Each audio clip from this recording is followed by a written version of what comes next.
আসসালামু আলাইকুম। আপনারা সবাই কেমন আছেন? আমি মুন সিম্পল কুকিং চ্যানেল থেকে বলছি। আমি আল্লাহর অশেষ রহমতে ভালো আছি। আজ আমি আপনাদেরকে তৈরি করে দেখাবো চিকেন চাইনিজ ফ্রাইড রাইস। দেখুন এটা কতটা সুন্দর আর কালারফুল হয়েছে। আর এখন তো শীতকালে নানা রকম সবজি উঠছে। আশা করব আমার এই চিকেন চাইনিজ ফ্রাইড রাইসটা আপনাদের ভালো লাগবে। আমি চেষ্টা করেছি রেস্টুরেন্ট স্টাইলে আপনাদেরকে এটি তৈরি করে দিতে। তো চলুন দেখে নিই আমার এই চিকেন ফ্রাইড রাইস তৈরি করতে কি কি উপকরণ। আর আমার রেসিপিটি যদি আপনাদের ভালো লেগে থাকে অবশ্যই আমার চ্যানেলটিকে আপনারা সাবস্ক্রাইব করবেন আর আমার ভিডিওতে লাইক কমেন্ট আর শেয়ার করবেন। আমি তাহলে নতুন নতুন ভিডিও দিতে আরও উৎসাহিত হব। তো চলুন দেখে নিই আমাদের কি কি দেখে নিই চিকেন ফ্রাইড রাইস তৈরি করতে আমাদের কি কি উপকরণ লাগবে। তো সর্বপ্রথম আমি এখানে পোলাও চাল নিয়েছি 2 কাপ পোলাও চালকে আমি কিভাবে সিদ্ধ করেছি এটা আমি আপনাদের দেখাচ্ছি। তার সাথে নিয়েছি এখানে চিকেন, নিয়েছি এখানে 3টে ডিম, সাথে নিয়েছি লবণ, কালো গোলমরিচের গুঁড়া, রসুন কুচি, পেঁয়াজ কুচি, আদা রসুন বাটা, কাঁচামরিচ ফালি আর কিছু সস নিয়েছি। এখানে আমি নিয়েছি হোয়াইট ভিনেগার, সয়া সস, এটা ফিশ সস, অবশ্যই ম্যাগি সসটা লাগবে, আর এখানে টমেটো সস, আর সাথে নিয়েছি টেস্টিং সল্টটা আর ম্যাগি সসটা অবশ্যই আপনাদের চাইনিজের মতো করে যদি ফ্রাইড রাইস তৈরি করতে চান প্রয়োজন হবে। আর তার সাথে আমি কিছু ভেজিস নিয়েছি, সেটা নিয়েছি গাজর নিয়েছি এরকম লম্বা লম্বা করে কেটে, সাথে বিনস নিয়েছি এরকম ছোট ছোট করে কেটে, নিয়েছি বেবিকর্ন। এই যে বেবিকর্ন এটা আপনারা অপশনাল, দিতেও পারেন নাও দিতে পারেন। তার সাথে নিয়েছি মাশরুম, এখানে আমি ক্যাপসিকাম নিয়েছি, পেঁয়াজ কলি, আর এটা হচ্ছে চাইনিজ পাতা। এটা অনেকটা লেটুস পাতার মতো দেখতে, বাট স্বাদ একটু অন্যরকম আসে, এটাকে চাইনিজ পাতা বলে। আর এটা এখন শীতকাল যেহেতু অ্যাভেলেবেল পাওয়া যায়। আর আমাদের তেল লাগবে। তো চলুন আমরা দেখে নিই কীভাবে আমরা রান্নাটা করি। তো সর্বপ্রথম আমি আপনাদের চালটা দেখাচ্ছি। প্রথমে আমরা একটি প্যানে পানি বসাবো। পানিটা আমাদের গরম হলে আমি এখানে পোলাও চালটা ধুয়ে নিয়েছি। পোলাও চালটা এটার মধ্যে 70% সিদ্ধ করব। তো পানিটা আমার গরম হয়ে গিয়েছে, আমি এখানে চালটা দিয়ে দিচ্ছি।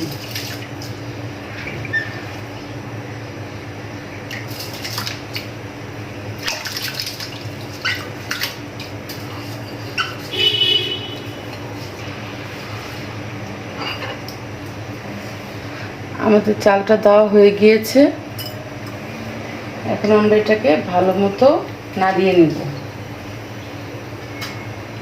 আর আমরা এই চালটার মধ্যে সামান্য একটু তেল দিয়ে দিব, তাহলে চালটা আর স্টিকি হবে না। তো চলুন আমাদের এটা হয়ে নিক। দেখুন আমাদের 75% চাল হয়ে গিয়েছে। এখন আমরা এটাতে সামান্য একটু তেল দিয়ে চালটা মিশিয়ে 1 ঘন্টার জন্য ফ্রিজে রেখে দিব। তাহলে আমাদের যখন ফ্রাইড রাইসটা করা হবে তখন একদম ঝরঝরা হবে। তো চলুন আমরা 1 ঘন্টা পর ফিরে আসছি। আমাদের চালটা নেওয়া হয়ে গিয়েছে। এখন আমরা এই ডিমটাকে একটু স্ক্র্যাম্বল করে নেব। আমি 3টে ডিম নিয়েছি, মুরগির ডিম নিয়েছি, আপনারা চাইলে হাঁসের ডিমও ইউজ করতে পারেন। 3টে ডিমকে আমি এখানে ভালো মতো গলিয়ে এটা স্ক্র্যাম্বল করে নেব।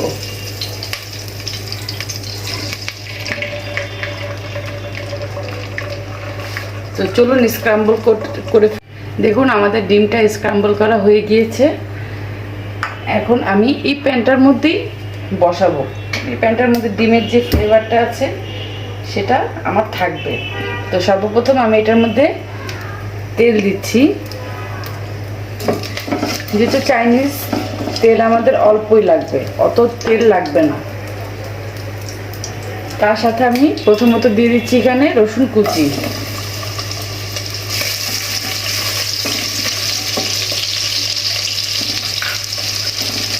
রসুন রসুনটা আমাদের হালকা ব্রাউন হয়ে আসলে তারপর আমরা এখানে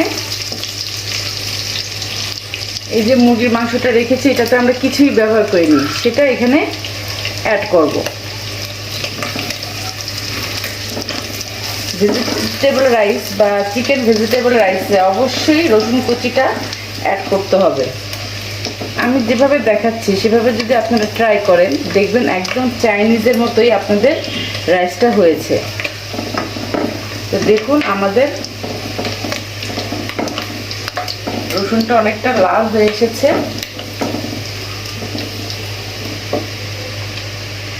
এখন আমরা এখানে এই মুরগির মাংসটা অ্যাড করে দেব। আপনারা চাইলে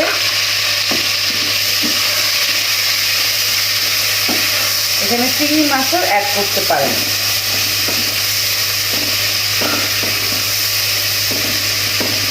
আমরা এখন একটু ভাজা ভাজা হতে দিব। তার সাথে আমরা একটু লবণ জাস্ট মুরগিটার মধ্যে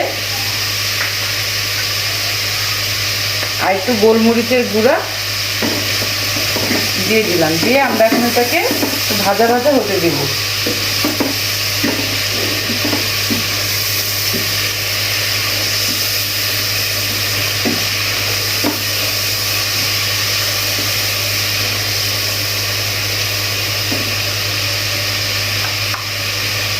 এখন আমরা মুরগিটা আমাদের অনেকটাই ভাজা ভাজা হয়ে গিয়েছে। এখন আমরা এখানে কুচনো পেঁয়াজটা অ্যাড করব,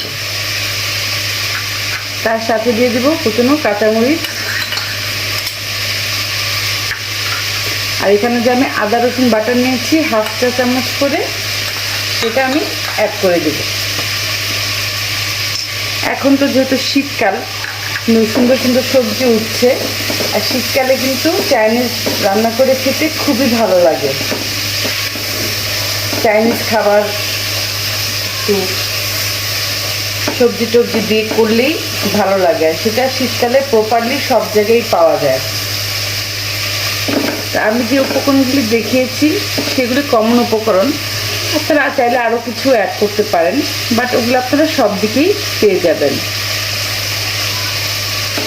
তো আমার এটা একটু ভাজা ভাজা তো দেখুন আমার এটা অনেকটাই ভাজা ভাজা হয়ে গিয়েছে। এখন আমি এই সবজিগুলোর মধ্যে যেটা আমার কাঁচা, যেমন গাজর, বরবটি, যেটা হতে একটু সময় লাগবে, এই বেবিকর্ন, মাশরুম, এই কটা সবজি আমি আগে এখানে অ্যাড করে দিলাম, যেহেতু আমার এগুলো হতে একটু সময় লাগবে। এগুলো সহ আমি একটু এখানে হালকা ভেজে নেব।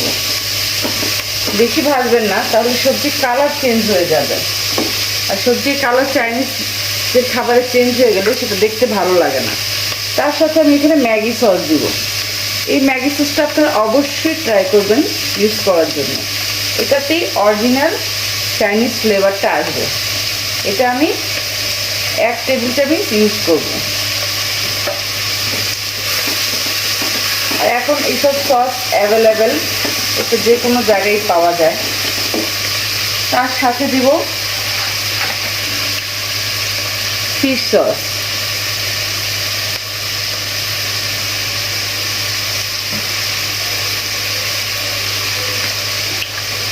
তারপর দিব সয়া সস। সয়া সসও আমি 1 টেবিল চামচ ইউজ করলাম। আর চাইনিজ রান্নাতে কিন্তু হাই ফ্লেমে রান্নাটা করতে হবে। তার সাথে দিলাম 1 চা চামচ ভিনেগার, আর 3 টেবিল চামচের মতো টমেটো সস। দেখুন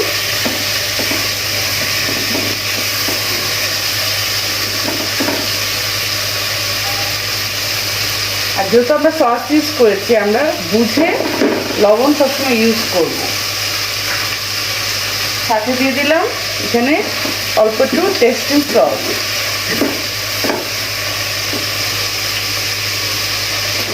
আপনারা টেস্টিং সস দিতে পারেন, আর সবচেয়ে ভালো হয় যদি চিকেন পাউডারটা দেওয়া যায়। চিকেন পাউডারটা দেখা যায় সবসময় অ্যাভেলেবেল থাকে না, আর এটা কস্টলিও একটু বেশি। সবার দেখা যায় এটা পাবেও না, এর জন্য আমি এখানে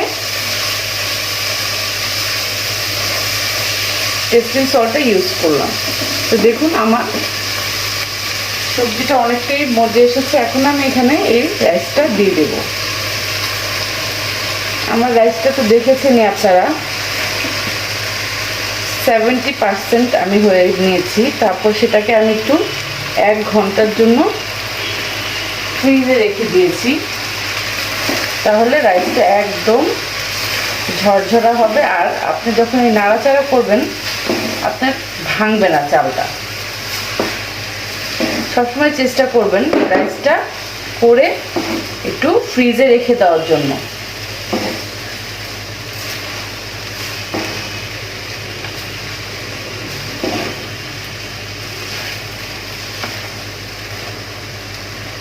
আমরা তো এখন এটার স্বাদ অনুযায়ী লবণ অ্যাড করব। আমি এখানে আরেকটু গোলমরিচ অ্যাড করছি। আপনারা যদি ঝাল খেতে পছন্দ করেন তাহলে দিবেন, আর না তো এটা স্কিপও করতে পারেন। তো একবারই দিলে হবে। আমি এখানে যতটুকু ঝাল খাই আমি এখানে 2 বার ইউজ করলাম।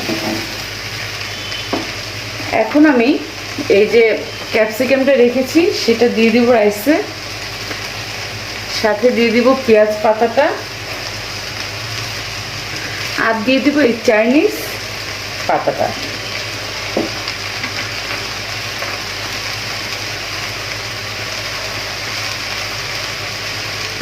দিয়ে এটাকে ভালো মতো মিক্স করে নেব।